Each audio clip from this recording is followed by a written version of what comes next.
Friends, India's middle class has a great role in India's success. While the NDA government is working towards broadening the progress for middle class, Congress and DMK have plans for burdening the middle class. நண்பர்களே, இந்தியாவில் இருக்கக்கூடிய மத்திய தர குடும்பங்கள் தான் இந்த நாட்டுடைய வெற்றிக்கு மிகப்பெரிய காரணமாக இருந்து கொண்டிருக்கின்றது.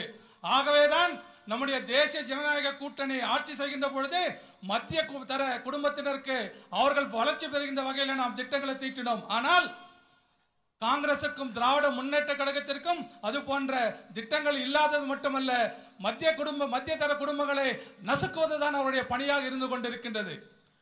Congress manifesto does not even mention the middle class once. I repeat, not even once. காங்கிரசுடைய தேர்தல் அறிக்கையிலே எந்த ஒரு இடத்திலும் கூட நடுத்தர குடும்பங்களை பற்றி ஒரு வார்த்தை கூட குறிப்பிடவில்லை. நான் மீண்டும் சொல்லுகிறேன், எந்த இடத்திலும் ஒரு வார்த்தை கூட குறிப்பிடவில்லை. A vote for Congress and DMK is a vote for higher taxes. I am not saying this. Their own leaders are saying so. The philosopher and guide of the Congress president described the middle class as selfish. He said it clearly.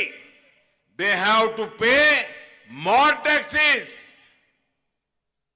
அதே போல இந்த காங்கிரசுக்கும் திராவிட முன்னேற்ற கழகத்துக்கும் வாக்களித்தால் அது மீண்டும் மக்கள் மீதான வரிகளை அதிகப்படுத்தும் என்பதில் எந்த சந்தேகமும் இல்லை. அது நான் சொல்லவில்லை. அதே அந்த கட்சியுடைய தலைவர்கள் மட்டுமல்ல, அந்த கட்சியை யார் வழி நடத்துகிறார்களோ அவர் சொல்லியிருக்கிற அந்த காங்கிரஸ் கட்சியுடைய தலைவர் அவர் சொல்லியிருக்கிறார், இந்த நடுத்தர குடும்பங்கள் எல்லாம் சுயநலம் மிக்கவர்கள் என்று சொல்லியிருக்கின்றார். ஆகவே அது மட்டுமல்ல, அவர்கள் ஆட்சிக்கு வந்தால் நிச்சயமாக வரிகளை ஏற்றுவேன் என்று சொல்லியிருக்கிறார்கள். Congress hatred for the middle class is not new. The recounting minister said with full arrogance, why is middle class worried on price rise? Congress இது மத்திய நடுத்தர குடும்பங்களை வஞ்சிப்பது காங்கிரஸ் கொன்றும் புதில் அல்ல. அதே போல இந்த ரீகவுண்டிங் மினிஸ்டர் சொல்லக்கூடிய அந்த அமைச்சர் சொல்லிவித்த மோசமான வார்த்தைகளை சொல்லியிருக்கின்றார். அவர் ஏன் இதை பத்தி எல்லாம் விலைவாசி உயர்வை பத்தி மத்திய நடுத்தர குடும்பங்கள் ஏன் கவலைப்படணும்னு சொல்லி இருக்கிறார். Friends, NDA will always serve the middle class. We have kept prices under check. Efforts such as Mudra and Startup India will benefit the middle class. Now loans up to ₹1 crore can be available for MSME in 59 minutes. This is much shorter than the time you would take to reach Chennai. நண்பர்களே, அது மட்டுமல்ல, இந்த தேசிய ஜனநாயக கூட்டணி ஆட்சி எப்பொழுதுமே நடுத்தர குடும்பங்களுக்கு சேவை செய்வதிலே தன்னுடைய முக்கிய பங்காற்றி வருகின்றது. அது மட்டுமல்ல, நாம் விலைவாசி நாம் கட்டுக்குள்ள வைத்திருந்தோம். அதே போல முத்ரா வங்கி மூலமாகவும் ஸ்டார்ட் அப் இந்தியா என்ற திட்டத்தின் மூலமாகவும் நடுத்தர குடும்பங்களுக்கு மிகப்பெரிய உதவிகளை நாம் செய்திருக்கின்றோம்.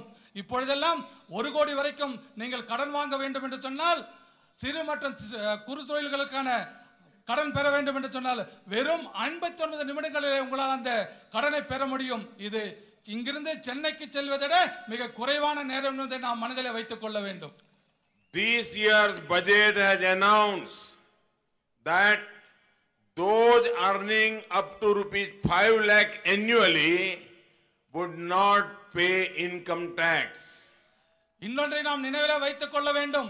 இந்த ஆண்டு நாம் போட்ட பட்ஜெட்டிலே யாருக்கெல்லாம் 5 லட்சம் வரை வருமானம் இருக்கிறதோ அவர்கள் வரி கட்ட தேவையில்லை என்பதை நாம் சொல்லி இருக்கின்றோம். We will ensure that the hard earned money and talent of the middle class is devoted towards the empowerment of India, not to further vote bank politics of the Congress.